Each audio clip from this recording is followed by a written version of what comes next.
Resalut. Je voulais parler là de Lionel Messi.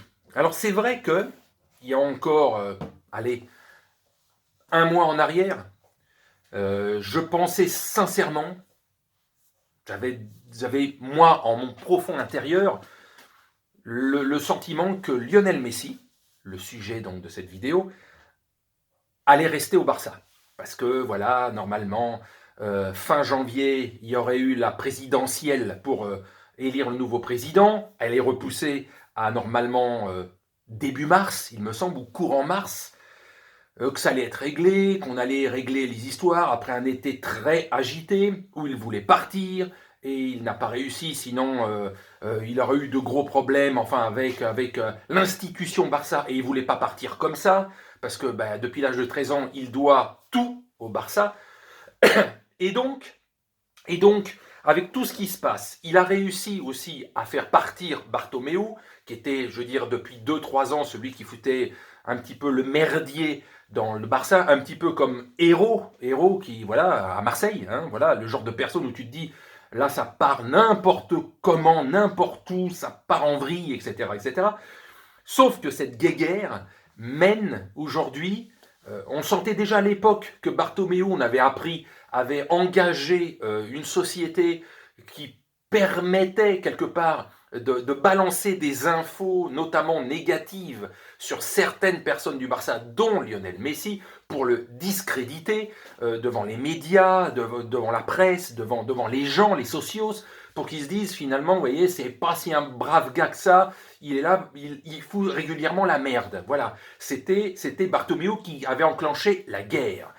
Et là, cette histoire de mettre en pâture son fameux contrat entre l'été 2017 à l'été 2021, son contrat s'arrête à l'été 2021, Lionel Messi, et si dans les prochaines semaines, il ne prolonge pas, bah, ça veut dire tout simplement qu'il y a vraiment 51% de chances qu'il parte cet été. Alors que franchement, je pensais, il y a encore un mois, qu'il y avait 90% de chances qu'il reste. Ça change parce qu'avec cette histoire de divulgation de son contrat colossal, etc., qui peut mettre en péril le Barça vu les conditions actuelles financières, un déficit de plus d'1 milliard d'euros, bon, bah, c'est eux qui ont mal géré, c'est eux qui ont mal géré, mais entre les droits télé, enfin, bon, tout le bordel, mettre en exergue que Lionel Messi aurait une part importante dans le déficit du club, ce qui est à la fois vrai et faux. Ouais, c'est pas que ça, mais c'est une réalité. C'est vraiment, tu sens que ça vient de là-haut, d'une des deux, trois personnes, Bartomeu, ou son bras droit, ou son proche entourage, qui, par le biais, quelque part, de Bartomeu, même si c'est pas lui directement, volontairement, il y a une taupe, et voilà. Et ça a été balancé pour encore plus foutre la pression, la merde sur Lionel Messi, pour le fait tout simplement de dire, bon ben voilà, tu m'as fait partir, ou t'as fait partir mon bras droit, ou t'as fait partir mon président, etc., tout ce qu'on veut, et on va te pourrir la vie jusqu'au bout, mec. Tu veux passer pour quelqu'un de bien, de ci, de ça, mais on va leur montrer ce que réellement tu coûtes au club pour quelqu'un de si gentil, dans si, voilà, on t'a fait des cadeaux monstres, etc. Donc, voilà, maintenant on le met devant tout le monde. Alors que même les médias les plus réfléchis pensaient pas que ça serait autant, quoi.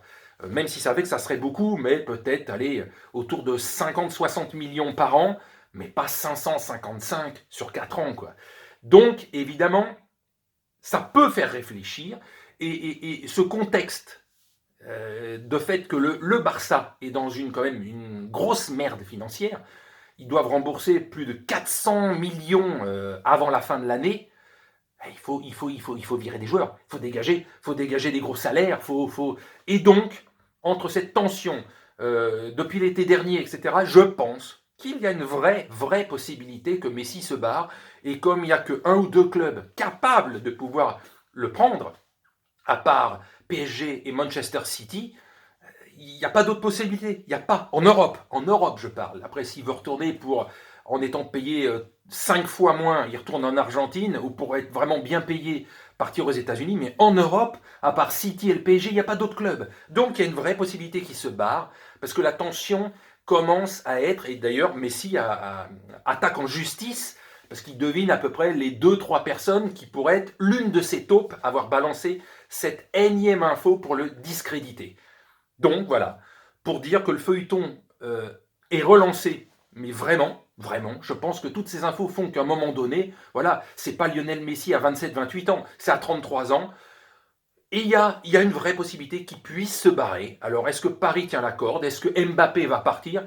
Parce qu'on n'est même pas sûr qu'au sein du PSG, on ait vraiment envie, à 100%, tout le monde envie de le garder.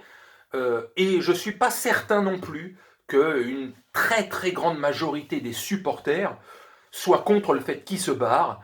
Parce que franchement, il ne fait pas que des grands matchs. Il a les statistiques, mais quand même, dans le contenu de ces matchs depuis le début de saison, et depuis même, à partir, il y a un truc qui s'est liquéfié, c'est depuis la finale de la Ligue des Champions. Et voilà son grand raté qui a dû le travailler. Et puis lui qui pense, je reste pas, etc. Neymar, ça y est, il sait qu'il ne pourra pas aller ailleurs, que personne ne pourra le racheter à son salaire, etc. Donc, il s'est habitué depuis plusieurs mois à Paris, et finalement il se rend compte, bah, elle n'est pas si dégueulasse comme ville. J'ai mes boîtes de nuit, j'ai ci, j'ai ça, je fais ce que je veux, voilà, c'est toujours moi le patron, etc. Donc, il s'est fait à l'idée qu'il n'y a pas grand monde qui pourrait le payer grassement comme il est payé, dans les conditions dont il rêve, ce qu'il veut, et donc il reste. Et donc finalement un départ de Mbappé qui serait possible, et l'arrivée de Messi qui serait possible finalement, voilà, on va voir au fur et à mesure des semaines, mais tout ça est possible. Mais quand on entend Neymar dire « je reste, et j'aimerais que Mbappé reste », est-ce que ça fait grandir l'équipe? Est-ce que l'équipe est méga forte parce qu'il y a le tandem Neymar-Mbappé? J'en suis plus si sûr que ça, quoi. Moi aussi, depuis des mois que je vois ça, quand Mbappé se complique la vie, qu'il veut dribbler, tout ça, bah, tu te rends compte qu'il n'a pas le potentiel, le talent d'un Neymar pour dribbler, ou même d'un Lionel Messi, sur des petits espaces. C'est pas son jeu. Son jeu, c'est simple, le 1-2, la vitesse, il faut qu'il joue avec ses armes, qu'il s'améliore un peu dans d'autres, mais qu'il joue avec ses armes. Qu'il ne fasse pas, je vais dribbler tout le monde sur 5 mètres. C'est pas son jeu. Ça, tu dribbles pas comme Neymar. Donc, oublie. Donc, la venue et la possibilité d'avoir un duo Neymar-Messi la saison prochaine, bonne idée ou pas, ça, c'est pas mon problème, mais ça pourrait avoir de la gueule et ça peut être crédible. Vraiment. Il y a un mois, je pensais qu'il allait vraiment rester.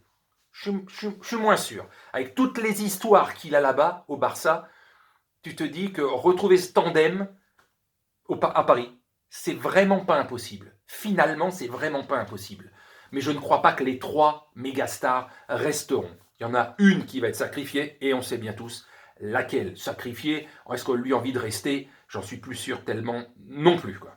Voilà, allez, sur ce, je vous salue et je répète, à ce soir pour le débrief du multiplex Ligue 1. Salut.